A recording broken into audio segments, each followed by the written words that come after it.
Bueno, buenas noches, iglesia. ¿Cómo están?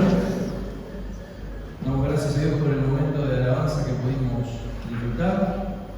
Es una previa de lo que se viene por la eternidad, así que bueno, gloria a Dios por eso. Estamos viendo una serie de mensajes que tienen que ver con el creyente frente a distintas circunstancias. Y hoy me toca hablar cómo es cuando el creyente se tiene que enfrentar al desánimo. ¿Bien? Yo tengo bastante experiencia en el tema del desánimo. Es algo que ocurre en la vida, creo, de los hijos de Dios varias veces. Si hay alguno que no le tocó, buenísimo. Gracias. Pero es algo que muchas veces nos ocurre y a veces nos sentimos desalentados, nos sentimos con falta de ánimo. Es ese sentimiento que viene donde a veces no hay ganas, donde a veces no hay fuerzas, donde a veces el esfuerzo de la iniciativa no alcanza, donde muchas veces queremos tirar la toalla, como se dice. Así que espero que te identifiques con esto. Yo creo que alguna vez has pasado por alguna circunstancia de esta. Y el problema con el desánimo o esa falta de esperanza puede llevar a la inacción, que es lo más peligroso, al aislamiento, y algo que creo que el creyente no puede sufrir, que es la falta de esperanza, porque Dios es nuestra esperanza, Cristo es nuestra esperanza, y en Él van a estar puestos nuestros ojos hasta el momento que nos toque encontrarnos con Él. Pero puede ocurrir en la vida del creyente que ocurran estos momentos de desazón, de sinsabores, de tal vez una consecuencia de circunstancias que hacen que ya no tengamos más ganas. El desánimo es ese gigante, no sé si ahí puse una imagen, es como un gigante que se planta para guerrear como aquel gran guerrero en el Valle de Elá. No sé si te acordás, pero Goliat se paraba con la seguridad de saber de que nadie se iba a enfrentar a él. Y el desánimo creo que es ese gigante que se enfrenta a nuestras vidas con la seguridad de que puede y que quiere tratar de destruir a los hijos de Dios y sabe que lo puede lograr. Goliat gritaba desafiante con su altura imponente de 3 metros, pero el desánimo es ese gigante que susurra en el oído, en el silencio del alma, ahogando la fuerza del creyente. Y el problema con el desánimo es que puede frenar al creyente más fuerte, al evangelista más dedicado, y sumirlo en un silencio oscuro en el cual muchas veces los creyentes pasamos demasiado tiempo ahí.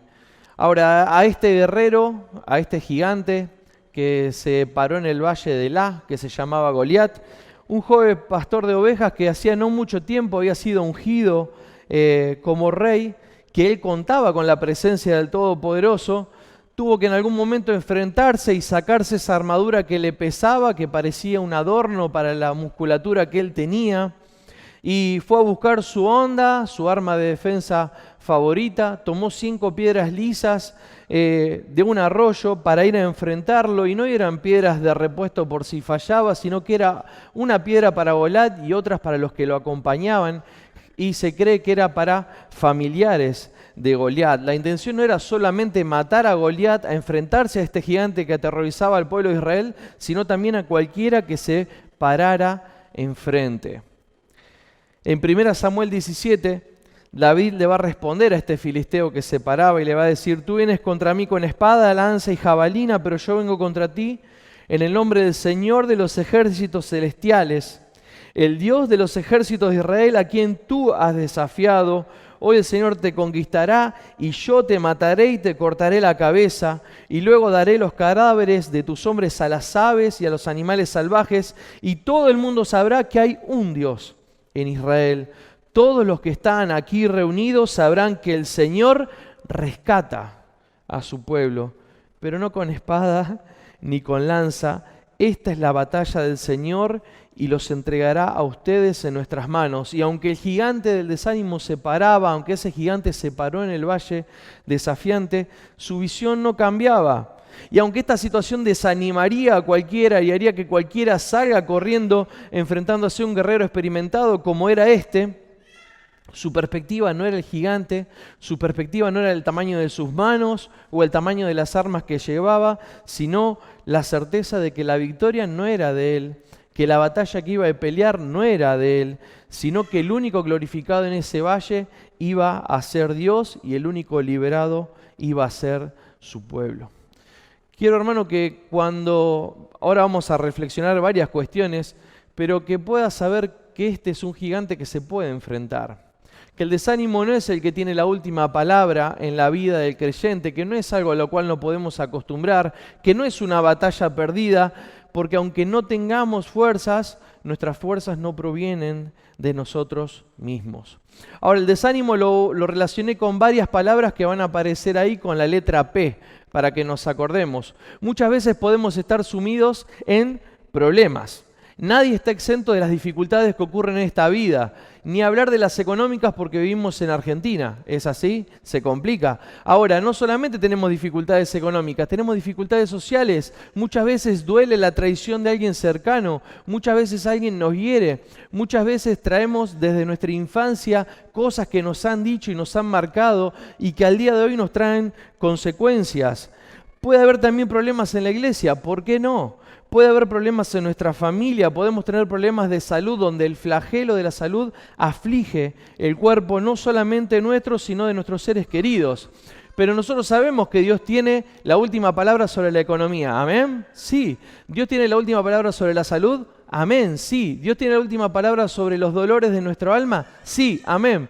Pero muchas veces, aunque reconocemos que Él es Rey, cuando viene la situación y el gigante del desánimo golpea la puerta, solemos pensarnos que se terminó todo y nos olvidamos de sus promesas. Nos olvidamos cuando Él le dijo a sus discípulos, yo estaré con ustedes todos los días, ¿hasta cuándo? Hasta el fin del mundo. Nos olvidamos cuando Él le dijo, no se preocupen porque cualquier cosa que sea que les ocurra en este mundo, confiad porque yo he vencido al mundo. Nos olvidamos de lo que también aparece en Filipenses 4:6, que dice, no se preocupen por nada. No se preocupen por nada. En cambio, oren por todo, díganle a Dios lo que necesitan y denle gracias a Dios por todo lo que Él ha hecho. No solamente el desánimo viene luego de que los problemas son muchos, a veces viene luego de las pruebas.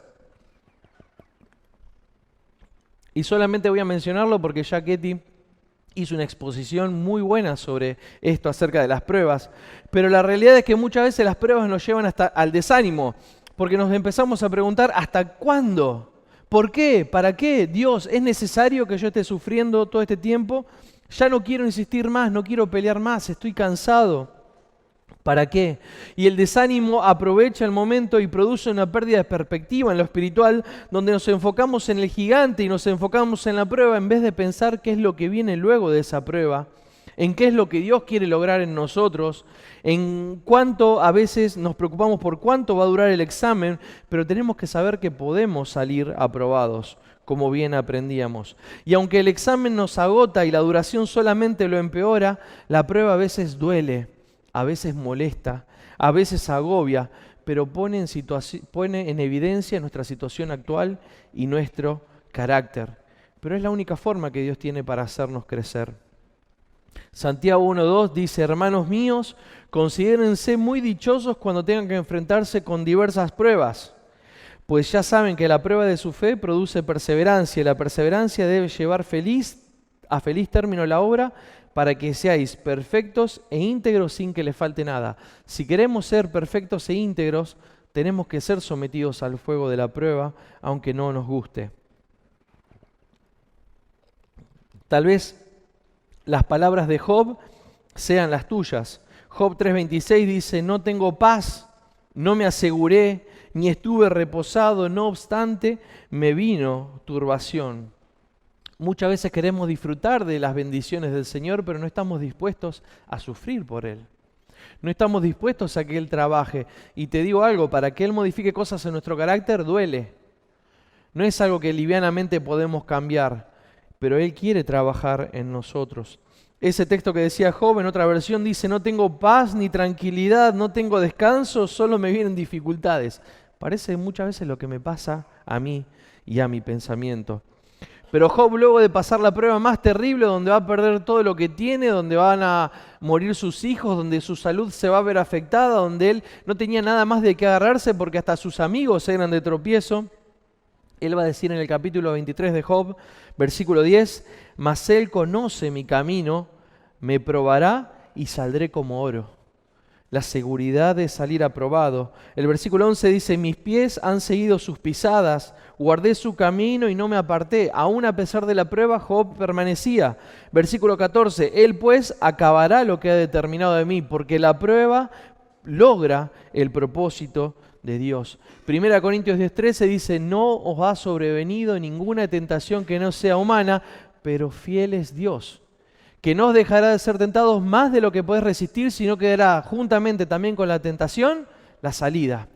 Es decir, que cuando ocurra el momento de la prueba o el momento de la tentación, tenés que saber que fiel es Dios, que Él no abandona, que Él está con nosotros aún en el medio del fuego del horno más intenso, como lo estuvo con los amigos de Daniel. Y muchas veces la salida está más cercana de la tentación que lo que creemos.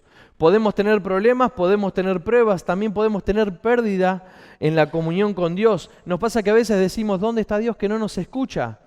¿Por qué está ausente? Otro de los grandes motivos del desánimo en la vida del creyente es este, donde a veces ocurre porque no pasamos el tiempo suficiente en la presencia del Señor. Y acá no hay recetas mágicas. En realidad, si queremos pasar tiempo con el Señor, hay que pasar tiempo con el Señor. Y si queremos disfrutar de su presencia, tenemos que gastar el tiempo. Hay prácticas piadosas que nos ayudan a vivir en el Espíritu, vidas de lectura, vidas de oración. Hermano, yo siempre que me examino eso, siempre me encuentro que falta, porque siempre deberíamos estar más tiempo juntos en la presencia del Señor. Gálatas 5:16 dice, digo pues, andad en el Espíritu y no satisfagáis los deseos de la carne. Romanos 8:6 dice, porque el ocuparse de la carne es muerte, pero el ocuparse del Espíritu es vida y paz. Si no ocurre que pasamos tiempos de intimidad con el Señor, vamos a ver que es más fácil caer en el desánimo, porque la carne va a tomar el lugar y va a manejar nuestras decisiones. Si nos alimentamos correctamente, vamos a poder oír la voz del Espíritu Santo y disfrutar de la presencia de Dios. Y hermano, esto es algo que yo obviamente que lo debés saber, pero si intentamos vivir la vida cristiana por nuestros propios esfuerzos, estamos fritos. No hay esfuerzo que podamos hacer, no hay mérito, no hay iniciativa nuestra. Todo es con Él y por Él. No solamente podemos tener pruebas, problemas, pérdida de la comunión de Dios, sino que también podemos tener pecados. La causa del desánimo muchas veces en la vida del creyente es el pecado. Y si bien hay un montón de textos que enseñan que el pecado no tiene señorío sobre la vida del creyente, muchas veces el hombre insiste. El creyente insiste. Romanos 6:14 dice que el pecado no se va a enseñorear de nosotros porque estamos bajo la gracia. Gálatas 5:1 nos invita a estar firmes en la libertad con la cual Cristo nos hizo libre y que no volvamos a estar nuevamente bajo el yugo de la esclavitud. Romanos 8:2 dice, porque la ley del Espíritu de vida en Cristo Jesús me ha libertado de la ley del pecado y de la muerte. La realidad bíblica es que todos los pecados del creyente fueron puestos sobre el Cordero y el precio fue pagado en esa obra perfecta consumada en la cruz. Dios ya no los recuerda, los tira al fondo del mar, pero sin embargo nosotros solemos encontrar la vuelta y nos encontramos pecando. Cuidado, podemos caer en el pecado, pero no podemos practicarlo. Tengamos que tener cuidado de que no haya pecados que se nos conviertan en algo agradable de visitar. Si el pecado no nos genera aversión, tenemos un problema que tenemos que tratar y muchas veces el pecado golpea la puerta para que el desánimo entre, porque el Espíritu Santo se contrista y de repente nos hallamos lejos de Dios, escuchando tal vez a la vergüenza, al dolor, a la tristeza y también, ¿por qué no?, al desánimo. Que el Hijo de Dios se revuelque en el pecado luego de haber conocido a Cristo es una de las cosas más tristes. Porque los chanchos les gusta estar revolcándose en el barro, pero las ovejas pueden elegir salir. El Hijo de Dios puede elegir no pecar. Así que también ustedes considérense muertos para el pecado, pero vivos para Dios en Cristo Jesús, dice Romanos 6:11. Ahora, yo no puedo hablar de esto sin hablar del Evangelio. La realidad es que si vos hoy no tenés a Cristo en tu vida, no vas a tener ninguna chance contra el pecado que no sea que Él tome el control y te termine por destruir. El pecado solo va a producir en vos un fruto de muerte. La Biblia dice que la paga del pecado es muerte. El salario, la retribución o el sueldo de lo que produce el pecado es muerte. El pecado produce separación entre el hombre y Dios y debe ser tratado. El hombre carga con una insatisfacción todo el tiempo de querer solucionar las cosas por sus propias fuerzas, pero no lo va a lograr. Ese pecado debe ser perdonado. Debemos arrepentirnos y debemos ir a la cruz. Y tal vez vos puedas decir, como yo a veces pensaba, que no tenés nada malo o que no pecás, pero sin embargo la Biblia dice que todos pecamos. La Biblia también dice que si decimos que no tenemos pecado, nos engañamos a nosotros mismos y la verdad no está en nosotros mismos, pero si confesamos nuestros pecados, Él es fiel y justo para perdonarnos nuestros pecados y para limpiarnos de toda maldad. La belleza del Evangelio es que aunque Jesús no cometió ningún pecado, y esto es increíble, lo hablaba ayer con los adolescentes, ni siquiera un mal pensamiento pasó por su cabeza, ni siquiera dijo algo fuera de lugar, y sin embargo Él fue a la cruz para pagar el precio por tus pecados y por los míos. Él se entregó, el justo por los injustos, para llevarnos a Dios, como dice 1 Pedro.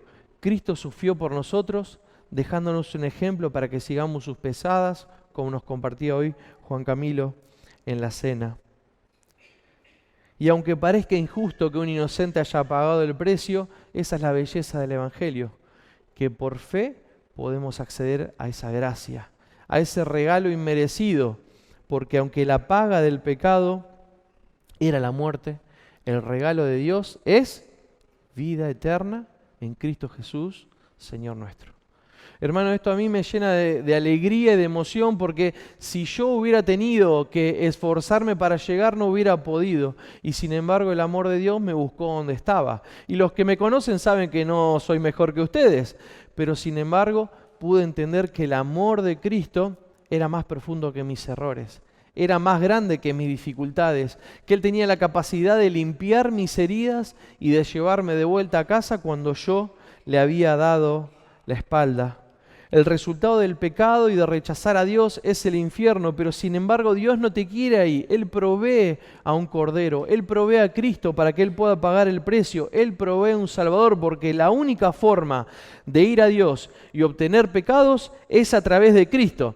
Él mismo dijo, Él es que yo soy el camino, la verdad y la vida, y nadie, te repito, nadie puede ir al Padre si no es por Él. No hay forma que no sea de ir a Dios si no es a través de Cristo. Entonces vos tenés que encontrarte con Cristo y tenés que reconocerte pecador y pedir perdón y arrepentirte para que Él te pueda salvar como lo hizo conmigo. Imaginémonos a alguien que se ofrece a pagar una deuda. Si alguien se ofrece a pagar la deuda de mi resumen de tarjeta, se los agradezco. Pero imagínate esto, Cristo va a la cruz para pagar tu deuda, tus pecados, aunque Él no había cometido ninguno. Pero vos sabés que ocurre que aunque si nos pasara en el mundo de que alguien dice que te paga la deuda, vos vas corriendo y le agradeces, cuando Dios ofrece esto, vos de repente te pensás que tenés el lujo de darle la espalda a Dios. Pero sin embargo tenés que saber esto, que Él llama siempre, que hoy es el día de salvación y que puede ser que aunque incluso estés viniendo a la iglesia hace tiempo, tengas que abrirle tu corazón al Salvador, porque el mejor estado del hombre es con Dios. El estado del hombre sin Dios es desolador, es de condenación. Por eso la pregunta que te hago es, ¿tenés a Cristo hoy?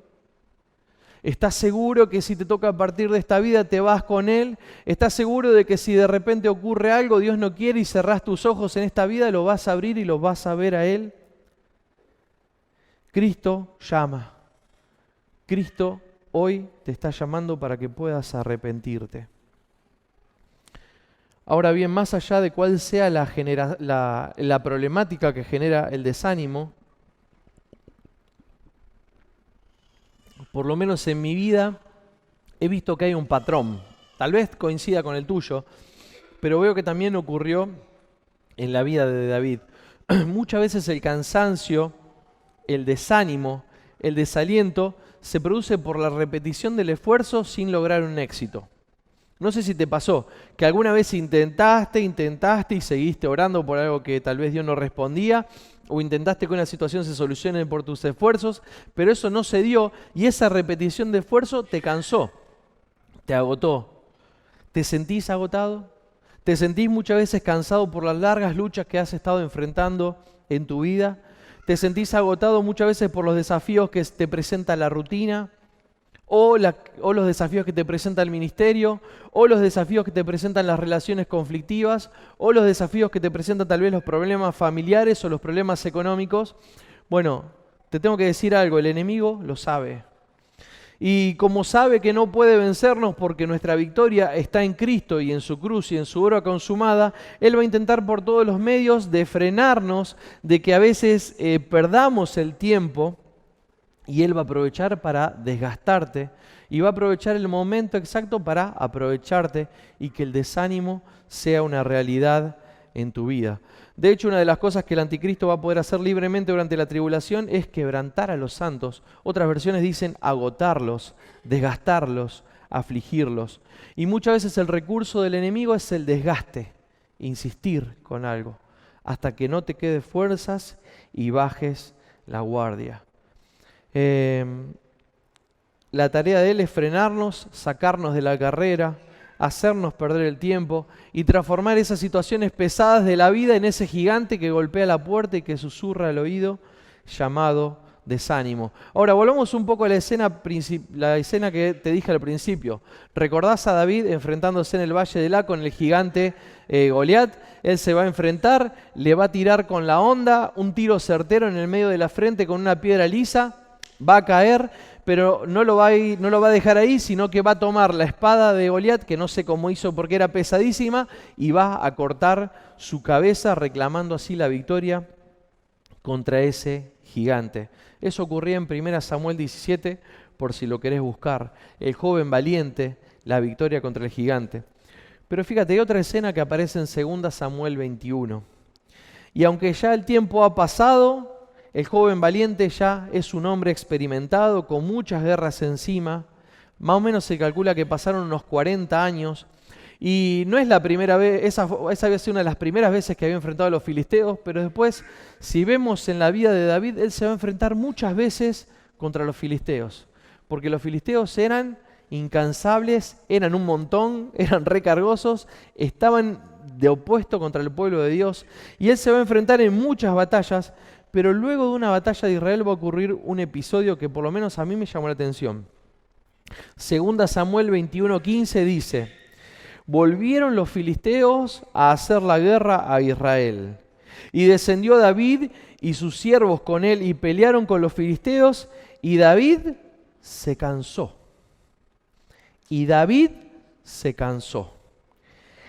Isbi-Benob, uno de los descendientes de los gigantes, apareció un familiar nuevamente de Goliat, aparece en escena. Sigo leyendo. Uno de los descendientes de los gigantes, cuya lanza pesaba 300 siclos de bronce, y quien estaba ceñido con una espada nueva, trató de matar a David. Nuevamente un gigante se enfrentaba a David, pero fíjate que casi le quita la vida porque David estaba cansado de pelear. Y mientras David estaba cansado de la batalla, va a aparecer este gigante que se vincula a la misma línea de Goliat. Su lanza pesaba aproximadamente unos 3-4 kilos y tenía una espada nueva, lo que insinúa que era una espada especialmente diseñada para atacar a el rey David, pero lo va a tratar de matar cuando ya estaba agotado, sin energías. Y el desánimo ocurre en momentos cuando a veces no tenemos más fuerzas. Pero el versículo 17 dice que Abisaí, hijo de Sarbia, llegó en su ayuda e hirió al filisteo y lo mató.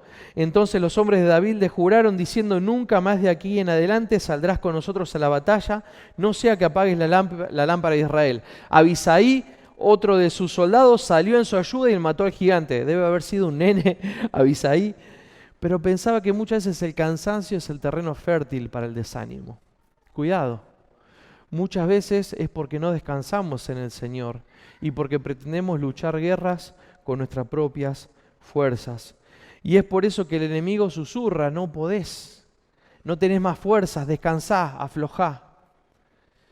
Y el desánimo utiliza palabras similares, pero las palabras de Jesús suenan tan distintas, porque en vez de decir no podés, aflojá, dejá de pelear, Jesús llama al corazón cansado y en Mateo 11:28 invita, venid a mí, los que estéis trabajados y cansados, y yo os haré descansar.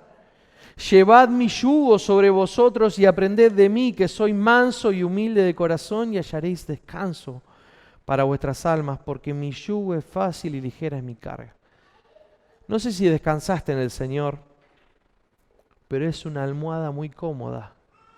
Es el lugar donde podemos estar en paz con nuestro corazón. Es el lugar donde podemos ir a llorar por nuestras batallas perdidas. Es el lugar donde podemos ir a recargar energías para que el gigante del desánimo no aproveche el momento para atacar. Siempre va a haber gigantes, siempre va a haber nuevas batallas, sea cual sea la situación, sean problemas, sean pecados, sean pruebas. Siempre hay una cuestión de perspectiva, porque nosotros solemos siempre enfocarnos en el problema, en la situación, en el gigante, y no nos ponemos a pensar y a fijar nuestros ojos en nuestro Dios, que es mucho más grande que el gigante, que el problema o la situación. Y yo no te lo digo desde un lugar de superación, porque a mí me pasa que en el momento de la prueba me olvido. Y cuando a veces la circunstancia es difícil, dudo, no me acuerdo y, ¿cómo puede ser si yo ya conozco la gracia de Dios y conozco su poder y conozco qué es lo que Él puede hacer? Pero sin embargo dejamos de mirar a Dios, dejamos de mirar a Dios para mirar al gigante, al problema, y el desánimo pasa a ser una herramienta para destruirnos, pero tenemos que volver a enfocarnos. Hebreos 12:2 nos invita nuevamente a poner nuestros ojos ¿en quién? En Jesús, el autor y el consumador de nuestra fe, el principio y el final de nuestra fe, el que nos invita a ir a la cruz, pero el que estuvo dispuesto a pagar el precio en la cruz. Y muchas veces nosotros estamos como Pedro en el medio de la tormenta y en vez de enfocarnos y mirarlo a Él, miramos a los costados y nos hundimos. Porque nuestra vista debe estar puesta en Él. Y no le quiero pegar a Pedro porque le tendría que pegar tal vez a los que se quedaron en la barca, porque Pedro fue el único valiente en salir y pisar por donde el maestro estaba pisando. Pero debemos mirar a Él y no a la circunstancia, porque en Él están los recursos, en Él está el poder y en Él está la vida. Fíjate, no sé si lo puse ahí, 2 Crónicas 20:12, ahí está. Le puse una cuestión de perspectiva, porque en esta circunstancia en la que el rey Josafat y el pueblo de Judá estaban en problemas, tuvieron que clamar a Dios porque no tenían fuerzas contra un enemigo que era abrumador y no sabían qué hacer. Y fíjate lo que van a decir, dice, oh Dios nuestro, ¿no los juzgarás tú?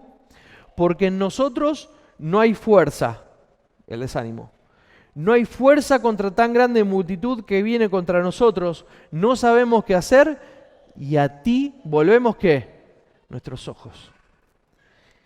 En Dios debemos fijar nuestra vista, en Él debemos esperar, como cantaba esta canción que eligió Josu, que no es coincidencia, descansar y esperar y creer, porque muchas veces perdemos la batalla antes de ni siquiera enfrentarla. ¿Alguien sabe lo que es la rumiación? Levante la mano, a ver. Bien, tengo 2, 3, bien. 4. Es una palabra que una vez la mencionó Gusti, me acuerdo, haciendo una reflexión, pero la palabra rumiación viene del latín ruminare, que significa masticar nuevamente. Y una vez Gusti la utilizó en una aplicación para que con la palabra de Dios nosotros podamos hacer esto de masticar para aprovechar el alimento. Y está bueno cuando podemos rumiar la palabra de Dios.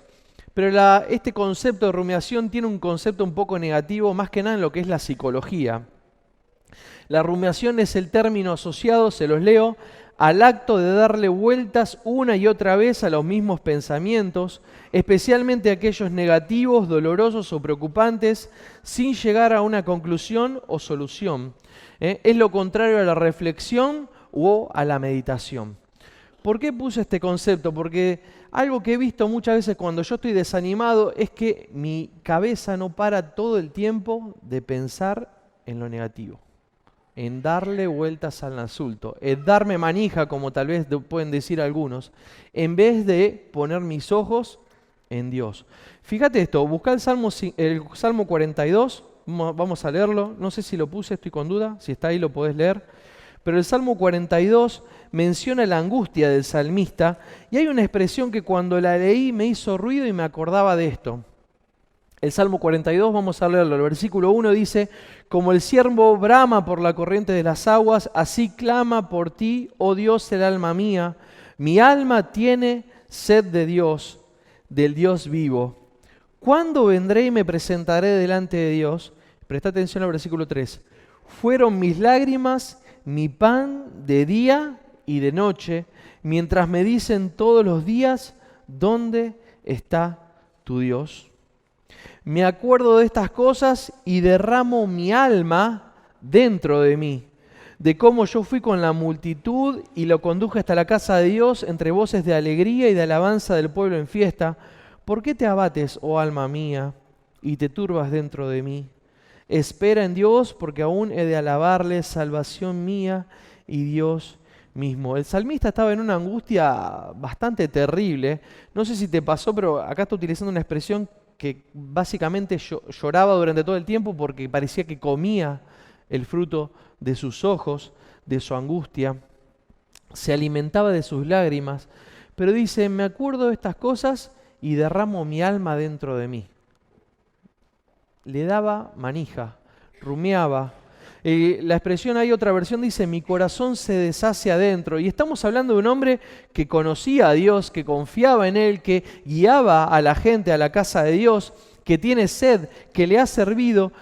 Y aunque había burladores en ese momento, él se va a acordar de que su alma se derramaba dentro de él. Job va a utilizar una expresión parecida. Job 30:16 dice: ahora mi alma está derramada en mí. Días de aflicción se apoderan de mí. Y yo no sé si vos ahora te vas a dar cuenta cuando lo contraste con el otro ejemplo, pero el salmista estaba derramando su pena dentro de sí mismo, su angustia dentro de sí mismo, su corazón se desarmaba dentro de él. ¿Te acordás de la historia de Ana? Levanta la mano, a ver si están despiertos. Bien, un porcentaje más elevado. Ahora, la historia de Ana. Ana era la esposa ¿de quién? De Elcana, bien, no era un policía. ¿Y era madre de quién? De Samuel. Ahora, la historia de Ana es muy hermosa porque esta era una mujer que estaba muy angustiada, lloraba amargamente porque no podía tener hijos y esto la llevó a una depresión terrible, pero ella tenía una de las llaves para que esa situación se revirtiera. Fíjate lo que dice 1 Samuel 1, versículo 9. Dice: y se levantó Ana después que hubo comido y bebido en Silo, mientras el sacerdote Elí estaba sentado en una silla junto al pilar del templo de Jehová. Ella con amargura de alma oró a Jehová y lloró abundantemente. Versículo 12. Y mientras ella lloraba largamente delante de Jehová, Elí, el sacerdote, estaba observando la boca de ella. Va a pensar obviamente que ella estaba borracha, pero en el versículo 15 Ana le va a responder y le va a decir: no, Señor mío, yo soy una mujer atribulada de espíritu, como el del Salmo. Dice: no he bebido vino ni sidra, pero he derramado mi alma delante de Jehová. No sé si ves la diferencia. El salmista derramaba su alma dentro de sí mismo, pero Ana va a derramar su alma delante de la presencia de Jehová. Ambos estaban en gran angustia, ambos estaban desanimados, ambos estaban en dolor, en tristeza profunda, pero hay una gran diferencia entre derramar la angustia dentro nuestro y otra muy hermosa cuando podemos derramar nuestra angustia delante de la presencia del Señor. Y muchas veces lo queremos resolver nosotros en nuestra propia cabeza o en nuestro propio corazón, cuando en realidad somos invitados a ir delante del trono de la gracia. Y nosotros deberíamos, en vez de tener pensamientos destructivos o negativos, ser como el salmista que en el 103 tiene que recordar a su propia alma: bendice, alma mía, al Señor. Y se va a recordar de todos los beneficios. Él es el que libera de tu alma de la destrucción, el que te saca del pozo. No lo vamos a leer porque ya se me fue la hora. Pero fíjate cómo muchas veces podemos cambiar solamente lo que pensamos poniendo nuestra perspectiva en Dios. No rumiar, no buscar la respuesta con nuestros propios esfuerzos, sino vencer al desánimo yendo a nuestro Creador. Pablo va a decir en 2 Corintios, capítulo 1, versículo 8, dice, fuimos abrumados sobremanera más allá de nuestras fuerzas. Eso es una evidencia del desánimo. Cuando estamos abrumados y ya no hay ningún remedio que podamos hacer nosotros. Pero dice, para que no confiásemos en nosotros mismos, sino en Dios. Muchas veces va a ocurrir que vamos a tener circunstancias, pero esas circunstancias son para llevarnos delante de Dios y nos van a recordar que nosotros no tenemos ni el control ni las fuerzas, sino que vamos a ser abrumados para poder confiar en Dios plenamente. David se angustió, David se cansó, David pecó, David hizo cosas terribles, David estuvo triste, David se afligió, pero en 1 Samuel 36 va a decir que David se fortaleció en Jehová su Dios. Y aunque a veces pensemos que no hay fuerzas para avanzar, tenemos que saber que todo lo podemos en Cristo. Todo podemos en Dios, porque no son nuestras fuerzas, sino son la de Él. No son nuestros recursos, sino son los de Él. Estás en la oscuridad, ve a Dios. Estás en tristeza profunda, ve a Dios. Estás en aflicción, ve a Dios. No hay recetas mágicas acá, sino que tenemos que ir a Cristo. Y muchas veces intentamos con otras soluciones, pero tenemos que ir a Dios, porque no es el tamaño de la circunstancia, no es el tamaño del gigante, sino que es Él. Es Dios, es Cristo. Hebreos 12:3 dice, considerad a aquel que sufrió tal contradicción de pecadores contra sí mismo, para que vuestro ánimo no se canse hasta desmayar.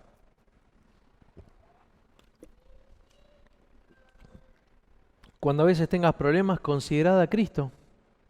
Pensá en Jesús. ¿Pensás que te han fallado? A Él más.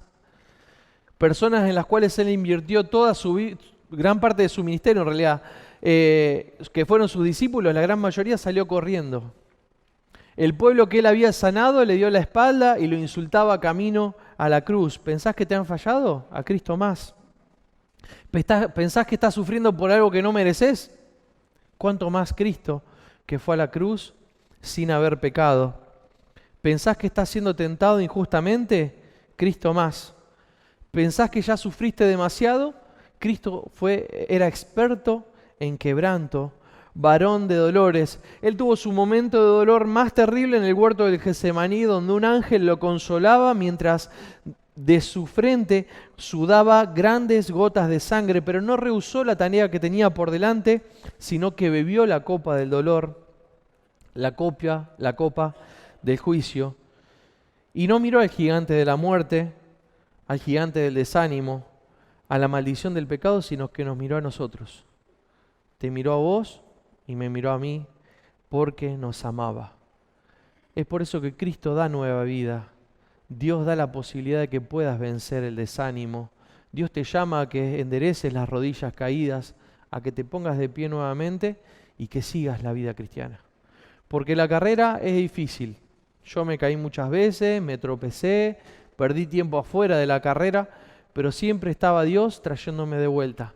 Y aunque el desánimo me decía que ya no tenía nada que hacer, aunque mis propios pensamientos me agobiaban, Él me traía nuevamente a la carrera diciendo que Él era la recompensa, Él era la meta final y que yo solamente tenía que ponerme en sus manos. Si no tenés a Cristo, hoy tenés que saber que hay reconciliación disponible. Si vos hoy no tenés a Cristo, tenés que saber que la decisión más importante que vas a tomar en tu vida es que puedas arrodillarte, pedir perdón en la presencia de Él y decirle, ya no puedo más con mis fuerzas, intenté todo, pero te necesito.